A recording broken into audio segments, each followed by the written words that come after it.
where you find joy in what you do is where you will be good at and where you will have the most amount of impact.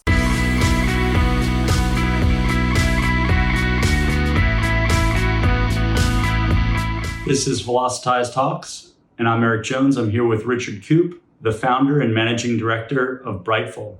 Richard, it's wonderful to have you here. It's wonderful to be here.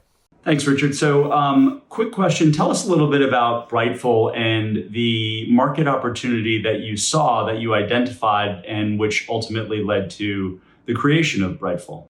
Well, Brightful came about after I'd developed a 22-year career in digital communications and marketing. So I started back at the BBC here in the UK as a tri-media producer. I started in radio, television, and then I fell into this thing called the New Futures division, which was the early division looking at new media at the time. And when we fast-tracked 22 years, I'd managed to spend most of that time scaling digital businesses in integrated agencies, spent 15 years at board level, and primarily working at PLC businesses, B2B businesses. And at about 4 years ago, I kind of reached that point where after 15 years at board level, I wanted a change. And the change that I really wanted to see happen was born out of two things. I could see a clear opportunity, and I could see that there was some frustration that was building up on the client side. So the opportunity, as I saw it, was there are more and more great senior level talented people who are working in the gig economy, who are less tied to traditional agencies and businesses, wanted a better work-life balance, were working from home, and I felt that the consultancy practice of the future didn't have to be linked to a physical location. So I set myself the challenge of a vision to make the best consultancy practice in the cloud, with a mission to try and make the best of the gig economy, the most senior level experience, who wanted to work on the excellent challenges, but didn't necessarily want to have the commute. So we then set up Brightful, and Brightful has a singular positioning and purpose, which is to help businesses to move forward faster in times of change. We do that by delivering strategy, digital, organizational change. You mentioned setting up a virtual business and particularly working remotely and the various lessons that you've learned in doing that. I wondered if you had several counterintuitive lessons, maybe services or apps that you found are very, very helpful, as you've done that with your team. What you have to do is you have to adapt your leadership style and your expectations, and you need to be better managers in this. So the first thing I say is that, is to think about the levels of maturity, remote maturity you're working on. So working from home or replicating the office environment isn't necessarily remote working, but really embracing asynchronized working is where it really works best. So this is really dependent on leadership, trusting their teams more. So worrying less about when the work gets done or how it gets done, but what the outputs and the outcomes might be. So the focus needs to be less on, somebody being at their desk from 9 to 5. It needs to be what are they delivering? And you need to create a culture of high accountability so that nobody drops the ball. But what we found is there's a higher dependency on better, clearer briefing.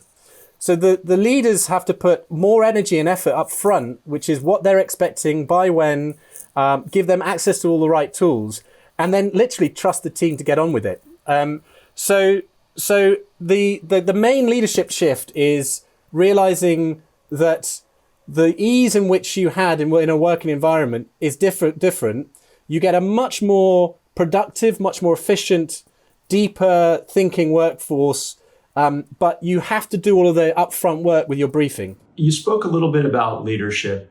Tell us whether it's, advice for future leaders or for current leaders. What's the best piece of professional advice that you've been given over the course of your career?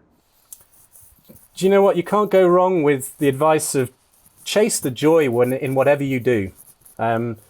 Your success is in your ability to get into your flow state, which is you have innate strengths and superpowers in what you do, and where you find joy in what you do is where you will be good at and where you will have the most amount of impact. You've built websites for award-winning websites at that for many, many global companies, and you've been at it for a long, long time now.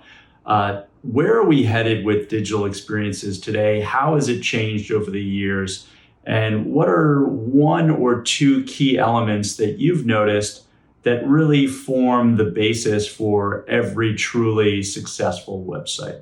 In terms of where are digital experiencing heading, look, the answer is frictionless, isn't it? I mean, there's going to be more goods and services that are going to need to be sold online, and the paramount importance is to make the process of buying products or communicating online as frictionless as possible. So that means your UX and your systems and your integrations need to be seamless. You need to have Apple Pay embedded into your product scene. You need your microcopy in your product buying cycle and your sales funnel to be absolutely crisp. You need to have the auto population of content so that people aren't finding the whole process cumbersome. So if anything, in the next era and epoch of digital experiences is less is more. It's simply working as frictionlessly as possible. So we're at the very, very dawn of perhaps one of the most important shifts in technology that's ever happened, and that's the introduction of AI into pretty much everything that we do, from websites into this wonderful into organizations, and helping to reduce, using one of your wonderful phrases, functional stupidity in organizations. Tell us a little bit about what you meant by that, and how to introduce AI responsibly into organizations. For me, the future of AI and responsible AI is in its simplest to be able to explain the process. How do you get from one to the other and explain it clearly?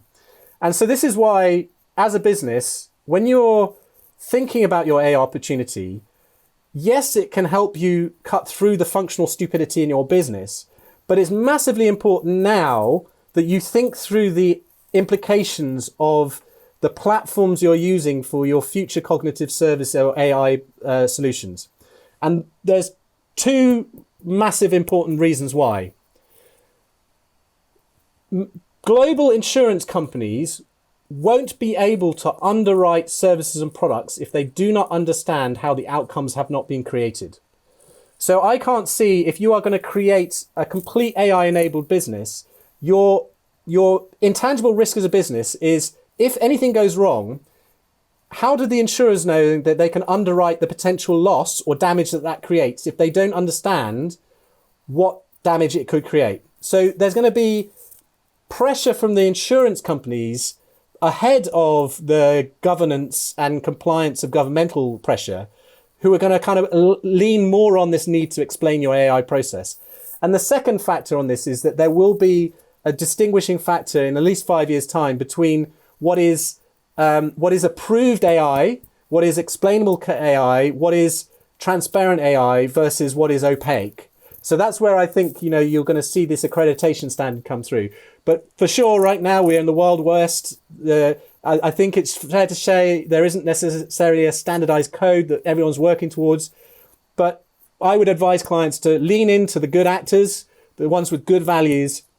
AI is a wonderful business opportunity, but please, please, please make sure you really understand what responsible AI standards really mean for you. And if you need to have some guidance on this, I highly recommend you go to have a look at Tim Berners-Lee, the man who invented the World Wide Web. He was involved in a global initiative called the Contract for the Web, and he's trying to get some global standards together. And in that, he has a set of standards about what does explainable AI mean and what does that process mean, which I understand the EU now is looking at potentially putting some regulation around. One of the questions we love asking our guests is a book or podcast that you'd like to recommend for our viewers. So I'll start with a podcast. You can't get enough of Blair Enns and David C. Baker or their Two Bobs podcast. Just absolutely fantastic, highly opinionated.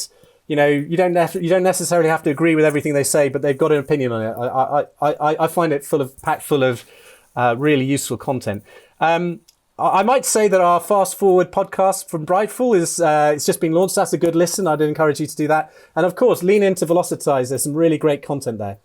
In terms of books, I'm really enjoying this one. This is called Corporate Rebels. It's a brand new book by Juice Minar and Pim de Moray.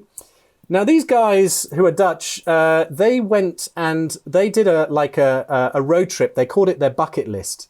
And they went and interviewed the most radical, innovative, and outstanding businesses around the world. They got a list of 100 companies. They put Patagonia on there. They looked at sort of some of the Belgian governmental services. They looked for entrepreneurial thinking. They looked at this idea of getting rid of unnecessary hierarchy. They looked at leadership that trusted teams. They looked at this whole model of distributed versus physical location teams.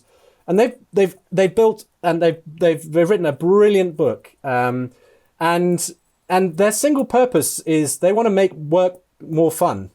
And they've seen a correlation between joy and this idea of stripping away unnecessary complexity to make it much more frictionless with commercial success. So my big tip, if you're interested, Corporate Rebels, Make Work More Fun by Juice Minar and Pim de Moray. Thanks very much, Richard. Thank you very much. Thanks for having me. That was Richard Coope, the founder and managing director of Brightful.